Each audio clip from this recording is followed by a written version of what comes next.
Namaste, everyone. I would like to apologize.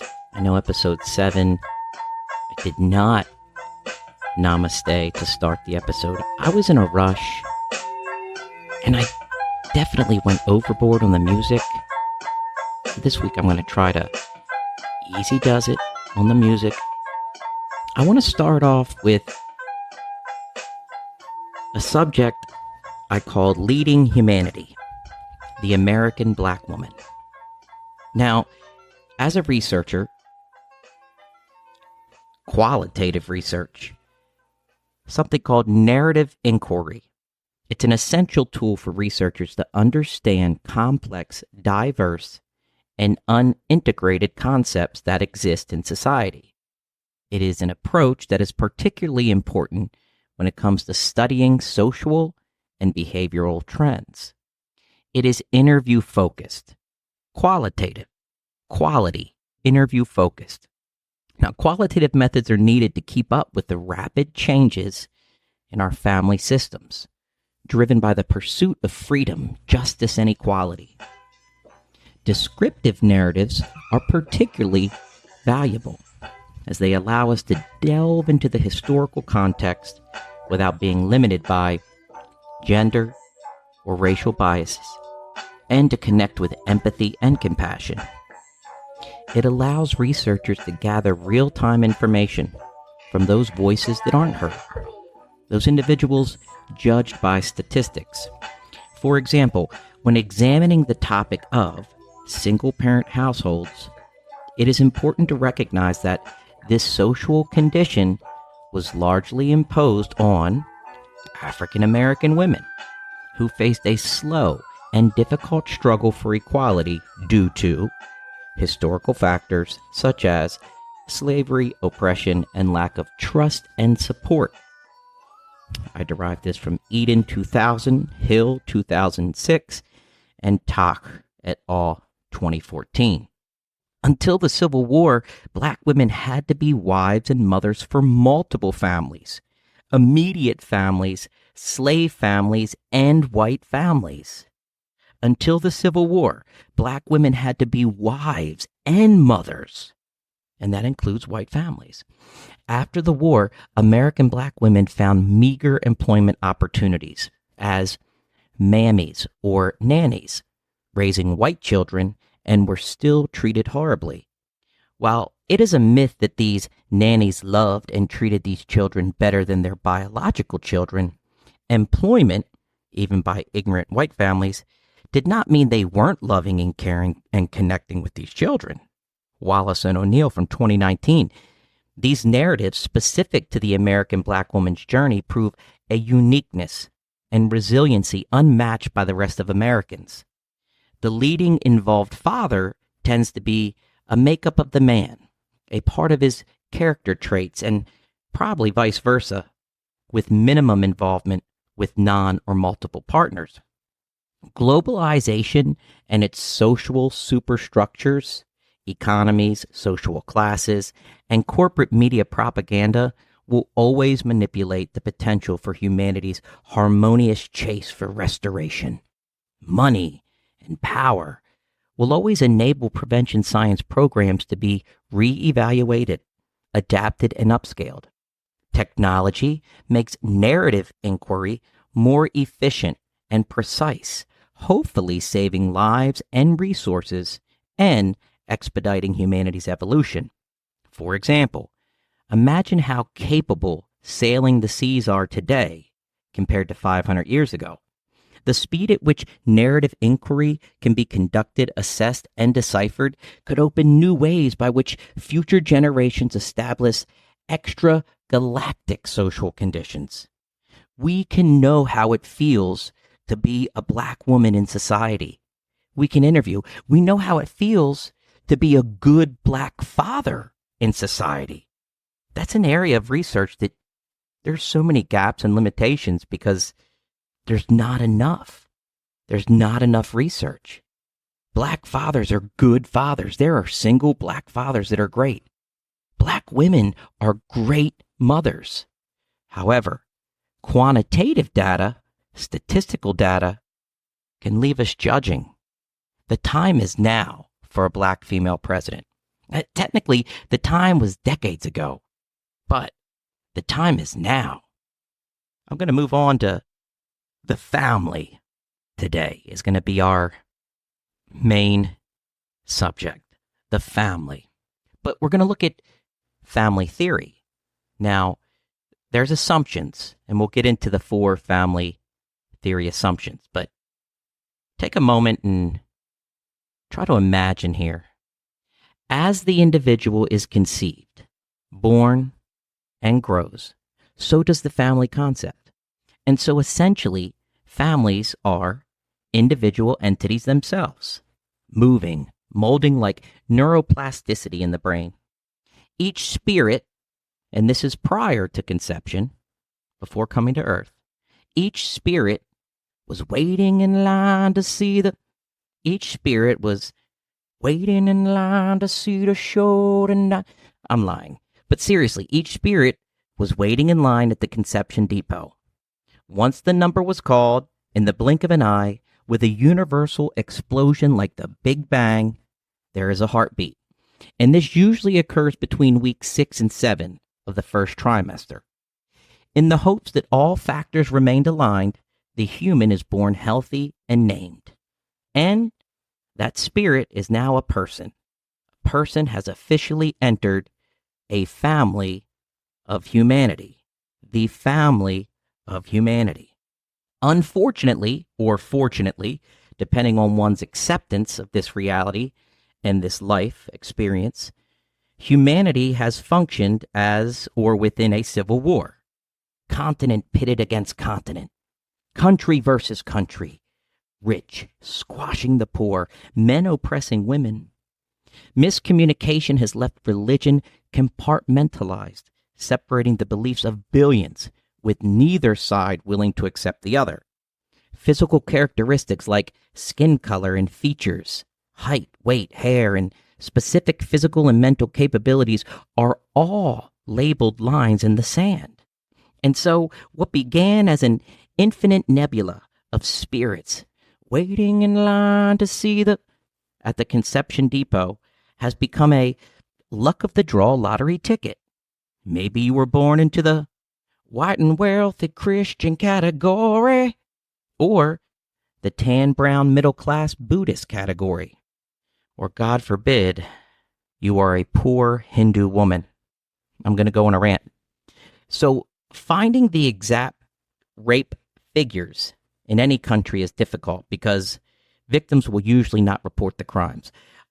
Also, let's remember I'm a man here trying to convey information that occurs to a woman, so I have no idea how it feels. But let's go back.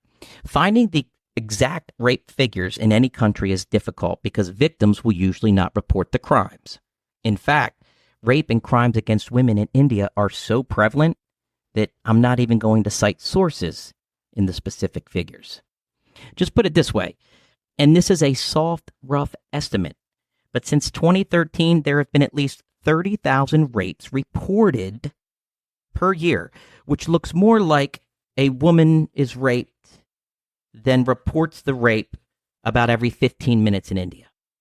Passmore's 2023 research from the National Crime Victimization Survey, the NCVS, and Uniform Crime Report, UCR, found that 2 out of every 3 rapes go unreported in America.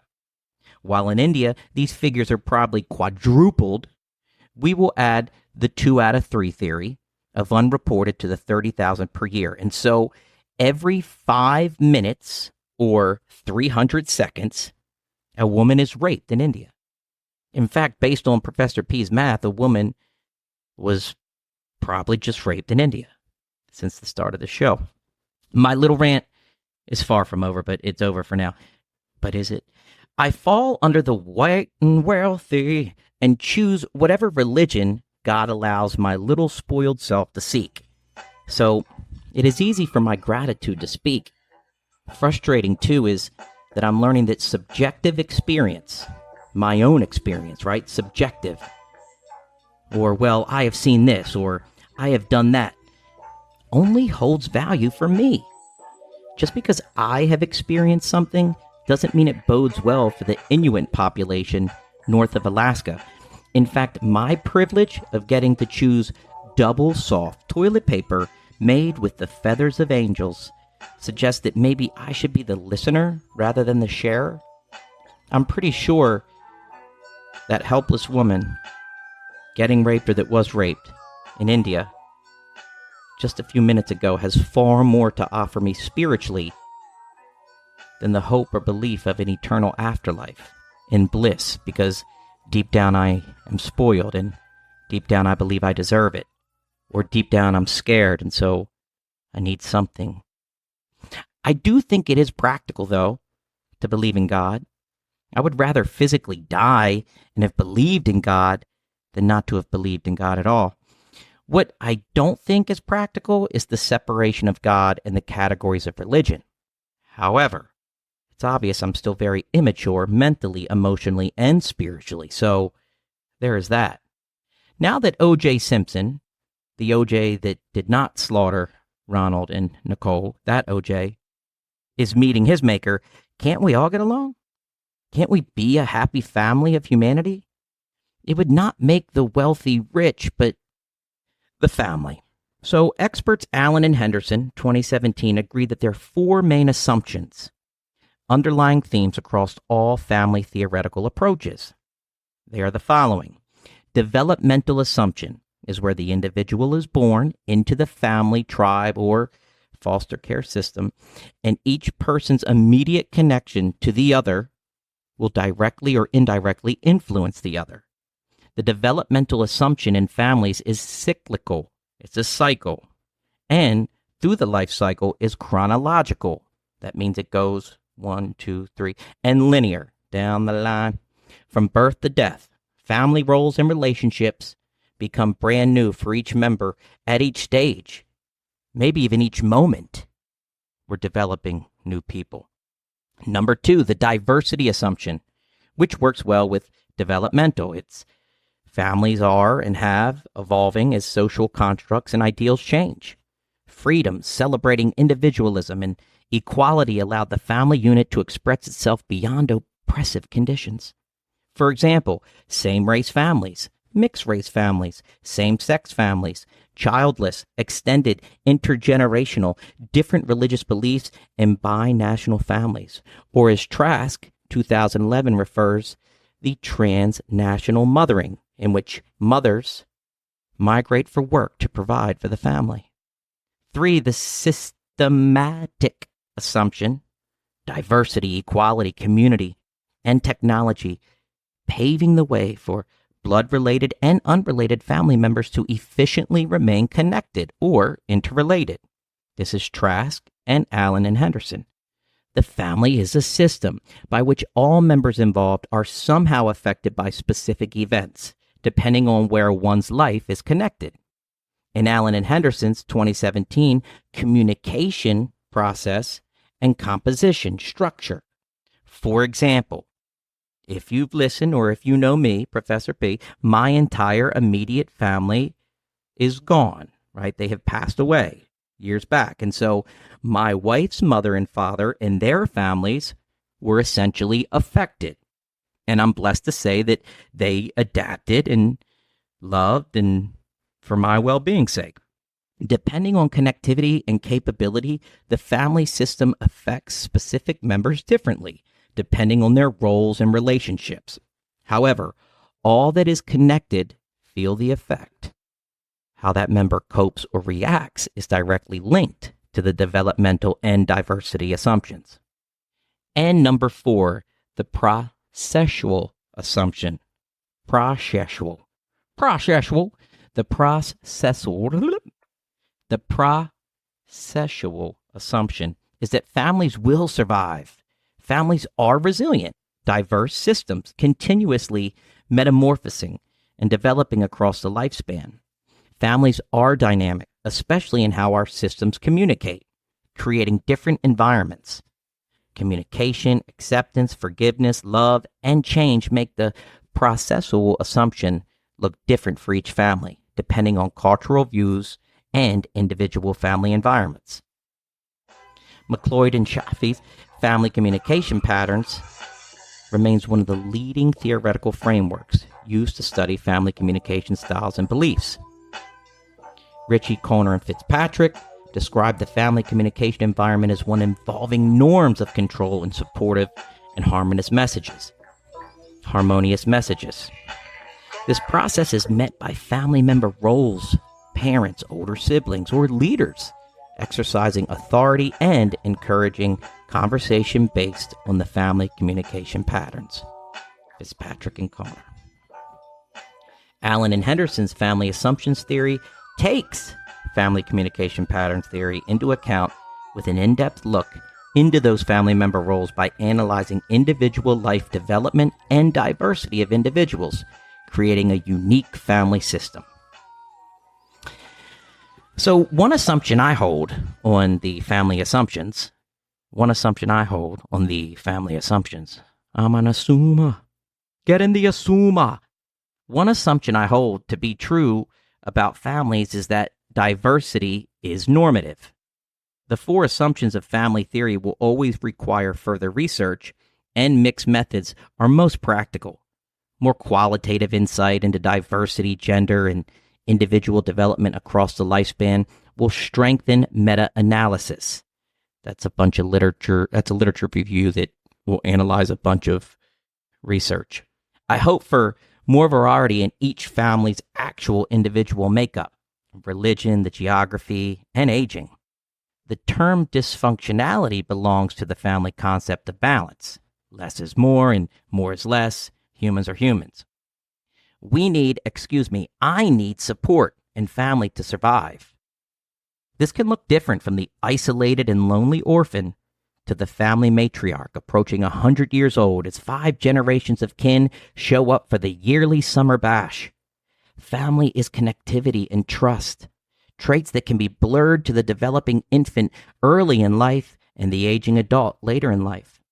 Family systems include more than just the parents and the children, such as cousins and non-blood relatives. The intergenerational relationships like the grandparents and great-grandparents and how those developmental concepts influence the processual environment can't be missing. They're key. They're important. Growing up as a young, developing, know-it-all child, I did not have my choice in my family system. And most of my perceptions about myself, others, and life were by misinformed people with misinformation. Vulnerable populations accept their role and relationships in the family because it is a natural order of life, survival of the fittest. Hopefully, we make it to adulthood with the ability to function in society or calls it to our last breath with satisfaction, contentment, and protection. Funny the term accept plays a role in this life experience of creating a family. My wife and I are co-creators of our immediate family.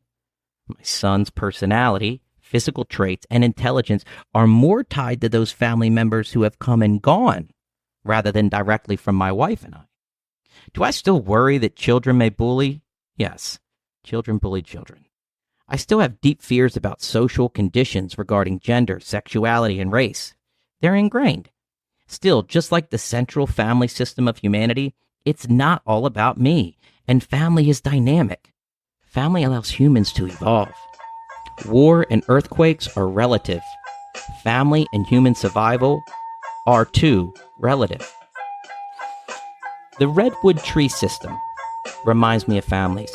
The trees are so vast and immense that as individual trees, they will topple down on themselves.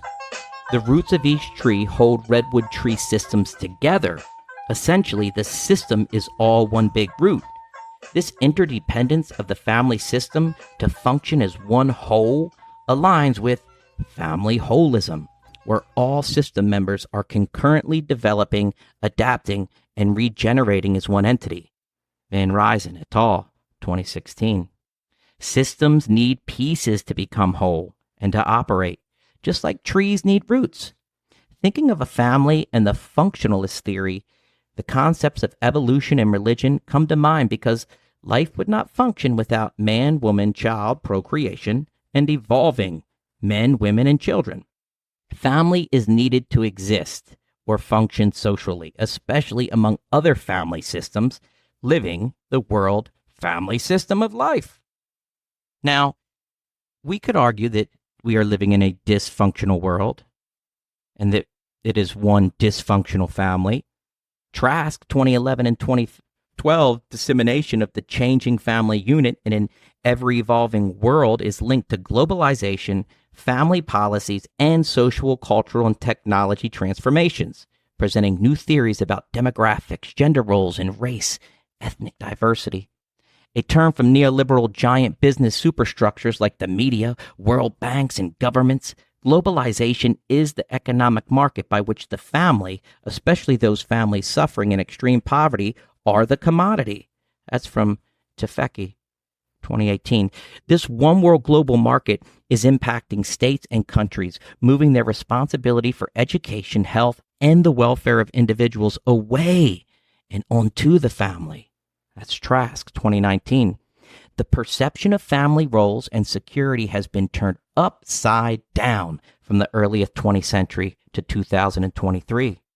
Trask continued that the United States and its wealthy Western counterparts have seen decreased marriage and fertility rates, with increased cohabitation, divorce, and same-sex marriage rates. A dramatic shift from the dominant model of nuclear families formed in early life that included the introduction to sexuality and childbearing, which has become less uniform with more acceptance celebrating individuals, carving their paths. This flip-flopping pattern is Bellari and Loughborough's convergence to divergence. It is occurring in all descriptive categories that made what a family was 50 years ago compared to what a family is today. The upsurge of women in the workforce has also increased the number of migrant women who sacrifice to leave their families because of cultural views and insufficient opportunities.